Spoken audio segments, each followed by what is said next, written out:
Hi నమస్తే welcome to Myra Media. నేను మీ KVR. Pushpa 2 hero Allu Arjun arrest, ఆ తర్వాత నాన్ బెయిలబుల్ కేసుల్లో ఆయనను చెంచల్గూడ జైలుకు తరలించడం, తర్వాత గాంధీ హాస్పిటల్కి తీసుకెళ్లి హెల్త్ చెకప్ తర్వాత కోర్టులో ప్రొడ్యూస్ చేయడం, ఇవన్నీ ఒక సినిమాటిక్గా జరిగిపోయినాయి. దాని తర్వాత హైకోర్టులో ఆయన వేసిన అంటే క్వాష్ పిటిషన్ మీద వాదనలు పూర్తి చేసుకున్న తర్వాత మధ్యంతర బెయిల్ ఇచ్చింది హైకోర్టు. ఈ నేపథ్యంలో 4 వారాల పాటు బెయిల్కు సంబంధించి ప్రతి వారం కోర్టుకు హాజరై తన వాదనలు వినిపించాలని చెప్పి హైకోర్టు ఆదేశాలు జారీ చేసింది. ఈ నేపథ్యంలో నాన్ బెయిలబుల్ అంటే ఆయన మీద నమోదైన నాన్ బెయిలబుల్ కేసులన్నింటి మీద కూడా ఊరటనిచ్చేలాగా హైకోర్టు తీర్పునిచ్చింది. ఈ నేపథ్యంలో రాష్ట్రంతో పాటు దేశవ్యాప్తంగా అల్లు అర్జున్ అరెస్టు తీవ్ర దుమారం రేపిన సంగతి తెలిసిందే. ఇది ఒక రకంగా చెప్పాలంటే పొలిటికల్ ప్రకంపనలు సృష్టించింది. వైఎస్ జగన్మోహన్ రెడ్డి, కేంద్ర హోంశాఖ సహాయ మంత్రి బండి సంజయ్ కుమార్, కేటీఆర్, హరీష్ రావుతో సహా చాలామంది ట్వీట్లు వేశారు. నేషనల్ ఛానల్స్లో సైతం ఈ ఇష్యూ టెలికాస్ట్ అయింది.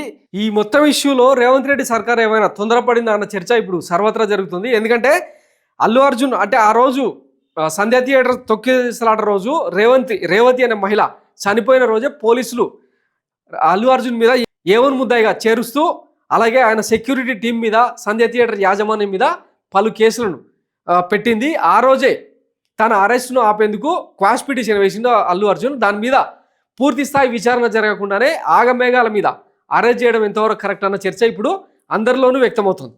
సో ఈ నేపథ్యంలో అల్లు అర్జున్ అరెస్టును ఖండిస్తూ మాజీ ముఖ్యమంత్రి వైఎస్ జగన్మోహన్ రెడ్డి ట్వీట్ చేశారు. అది ఇప్పుడు సంచలనంగా మారిందనమాట. హైదరాబాద్ సంధ్యా థియేటర్ వద్ద జరిగిన తొక్కిసలాట ఘటనలో ఒక మహిళ ప్రాణాలు కోల్పోవడం వల్ల ఆ కుటుంబానికి జరిగిన నష్టం ఎవరూ తీర్చలేనిది. అదే సమయంలో దీనిపై అల్లు అర్జున్ తన విచారణ వ్యక్తం చేసి ఆ కుటుంబానికి అండగా ఉంటానంటూ బాధ్యతాయుతంగా వ్యవహరించారు. అయితే ఈ ఘటనకు నేరుగా అతన్ని బాధ్యుని చేయడం ఎంతవరకు సమంజసం? తొక్కిసలాట ఘటనలో తన ప్రమేయం లేకపోయినా అర్జున్పై క్రిమినల్ కేసులు బనాయించి అరెస్ట్ చేయడం సమ్మతం కాదు. అల్లు అర్జున్ అరెస్ట్ను తీవ్రంగా ఖండిస్తున్నానని చెప్పి ఆయన ట్వీట్ చేయడం ఇప్పుడు సంచలనంగా మారింది. వాస్తవానికి అల్లు అర్జున్కు ఇంటరిమ్ బెయిల్ రావడానికి వైసీపీ తరఫున లీగల్ సపోర్ట్ చేసే నిరంజన్ రెడ్డి అనే ఒక లాయర్ ఇప్పుడు ఈరోజు హీరోగా మారిందనమాట అల్లు అర్జున్ ఫ్యాన్కి. ఎందుకంటే అరెస్ట్ చేసిన వితిన్ అవర్స్లోనే ఆయన హైకోర్టులో తన వాదనలు వినిపించి ఆయనకు మధ్యంతర బెయిల్ తీసుకురావడం ఇప్పుడు సంచలనంగా మారింది. సో వైఎస్ జగన్మోహన్ రెడ్డి ఒక్కడే కాదు, బండి సంజయ్ కుమార్ కేంద్ర మంత్రి హోదాలో ఆయన కూడా ఈ అరెస్ట్ అక్రమం అని చెప్పి ట్వీట్ చేసిరనమాట. Drama over delivery, diversion over governance, that's Telangana Congress government for you. While those who once misruled and looted the state walk free, they arrested a national award winning actor to steal the spotlight. Sensationalism won't hide their incompetence.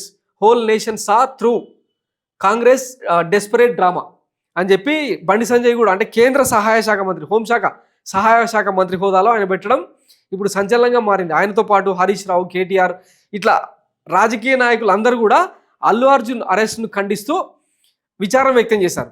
ఇక దీంతో పాటు ఆంధ్రప్రదేశ్లో అయితే ఒక political drama కూడా create అయింది. ఎందుకంటే ఏ మాత్రం సంబంధం లేకుండా అల్లు అర్జున్ అయితే తొక్కిసలాట జరగమని చెప్పి ఒక రేవతి అనే ఒక మహిళను చంపేయమని అయితే చెప్పలేదు కదా. ఆమె మరణం, తన కొడుకు ప్రాణాపాయ స్థితిలోకి వెళ్ళడం నిజంగా బాధాకరమే. అభిమానుల అత్యుత్సాహం ఇట్లా కొన్ని సందర్భాలను క్రియేట్ చేస్తూ ఉంటుంది.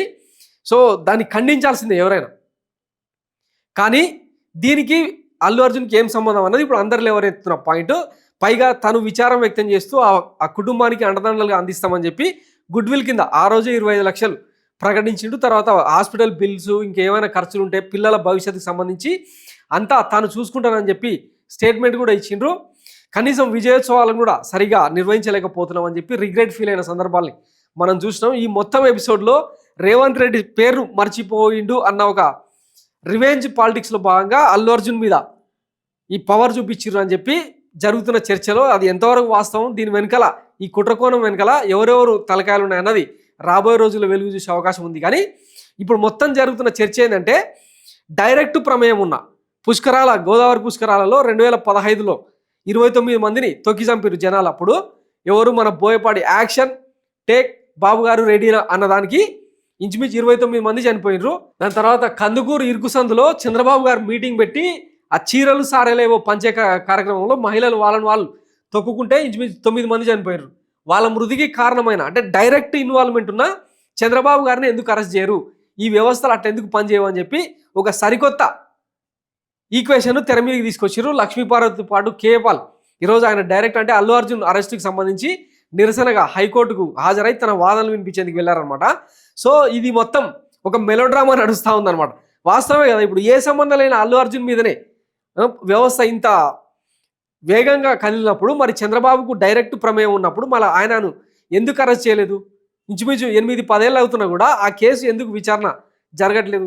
దాని మీద ఎంత డెస్పరేట్గా మాట్లాడిండు అప్పట్లో చంద్రబాబు అంటే, అవును తొక్కిసలాటలు అనగా జరుగుతాయి, పూరి జగన్నాథ్ టెంపుల్లో జరిగి కొన్ని వందల మంది చనిపోలేదా? ఇది కూడా అంతే, కావాలంటే వాళ్ళకి నష్టపరిహారం ఇస్తామని చెప్పి ఎంత ఆరోగెంట్గా మాట్లాడిండో తెలుగు సమాజానికి తెలియదా? సో మరి ఆయన మీద ఈ వ్యవస్థ ఏం చర్యలు తీసుకుందన్నది ఇప్పుడు వైసీపీతో సహా ఆంధ్రప్రదేశ్ ప్రజలు అడుగుతున్న క్వశ్చన్. దీనికి మరి వ్యవస్థలు ఏం సమాధానం చెప్తాయి, పోలీస్ యంత్రాంగం ఏం ఆన్సర్ చేస్తుంది అన్నది వేచి చూద్దాం. Thanks for watching my media. నేను మీ కేవీఆర్. Thank you.